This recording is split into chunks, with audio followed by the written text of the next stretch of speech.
வணக்கம் ஜோதி நண்பர்களே. 2024 பிப்ரவரி மாத ராசி பலன்கள். துலாம் ராசி. இந்த மாதம் உங்களுடைய ராசிநாதன் ராசிக்கு 3ஆம் இடத்திலிருந்து ராசிக்கு 4ஆம் இடத்திற்கு செல்ல இருக்கிறார். ஆகையினால் துலாம் ராசிக்காரங்களுக்கு இந்த மாதம் ஒரு சுமூகமான மாதமாக இருக்கும். மனதிற்கு மகிழ்ச்சி தரக்கூடிய விஷயங்களில், கலகலப்பான விஷயங்களில் ஈடுபட்டு வருவீங்க. மற்றவங்க வகையிலேருந்து எதிர்பார்த்த உதவிகள் கிடைக்கப்பெறும். பொது விஷயங்கள் மற்றும் பொது காரியங்களில் சிறப்புகளை பெற்று வருவீங்க. வெளிநாடு சம்பந்தப்பட்ட விஷயங்கள்லாம் சாதகமான தன்மைகளை எதிர்பார்க்கலாம். அதே போல் சொத்து சுகங்கள், வாகன ரீதியான விஷயங்களையும் சில சுமூகமான மாற்றங்களை எதிர்பார்க்கலாம்.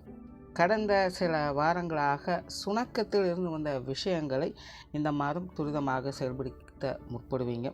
குடும்ப விஷயங்கள், குடும்ப காரியங்கள் சாதகமாக இருக்கும். குறிப்பாக மாதத்தின் பிற்பகுதியில் குடும்பத்துக்குள்ள மகிழ்ச்சி தரக்கூடிய விஷயங்களை எதிர்பார்க்கலாம். குடும்ப உறவுகள் சார்ந்த விஷயங்களும் அனுசரித்து போகக்கூடிய வகையிலேயே இருக்கும். கணவன் மனைவி உறவுகள், குழந்தைகள் சம்பந்தப்பட்ட விஷயங்கள்லாம் ரொம்பவுமே சாதகமாக இருக்குது.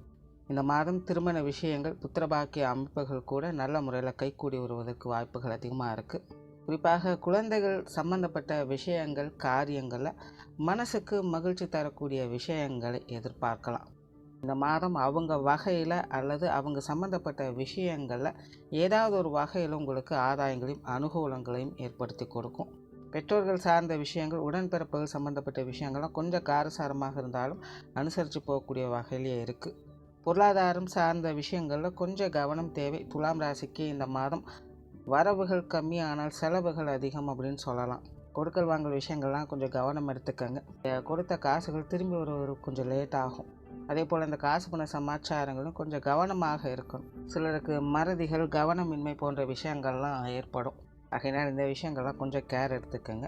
தொழில், வேலை, உத்தியோகம் சார்ந்த விஷயங்கள் மறைமுக ஆதாயங்களோடு வேலை செய்யும். நாம் ராசிக்காரங்களுக்கு இது சார்ந்த விஷயங்கள்லாம் கொஞ்சம் அலைச்சலையும் டென்ஷனையும் ஏற்படுத்த செய்யும். நல்லா பழக்கப்பட்ட விஷயங்களை கூட கொஞ்சம் குழப்பத்தோடு செய்கிற மாதிரி இருக்கும். அதனால் தொழில், வேலை, உத்தியோக ரீதியாக கொஞ்சம் பொறுமையாக நிதானமாக ஹேண்டில் பண்ணுங்கள். புதுசாக எதையும் ட்ரை பண்ண வேண்டாம். இருக்கிற விஷயங்களை, வழக்கமான விஷயங்களை சரியாக பார்த்துக்கிட்டாலே இது ஒரு பெரிய விஷயமா இருக்கும். ஸோ ஓவராலாக துலாம் ராசியை பொறுத்த வரைக்கும் இந்த மாதம் கொஞ்சம் கலவையான நிலைகளை தான் வேலை செய்யுது. ஆரம்பத்தில் சொன்ன மாதிரி இந்த மறைமுக ஆதாயங்கள் தான், டைரெக்டாக எதுலையும் பலனை எதிர்பார்க்க முடியாது. இருந்தாலும் கூட இருக்கிறவங்களுடைய சப்போர்ட் இருக்கும். ஆகையினால் இந்த மாதம் சமாளிக்கக்கூடிய மாதமாக உங்களுக்கு அமையும்.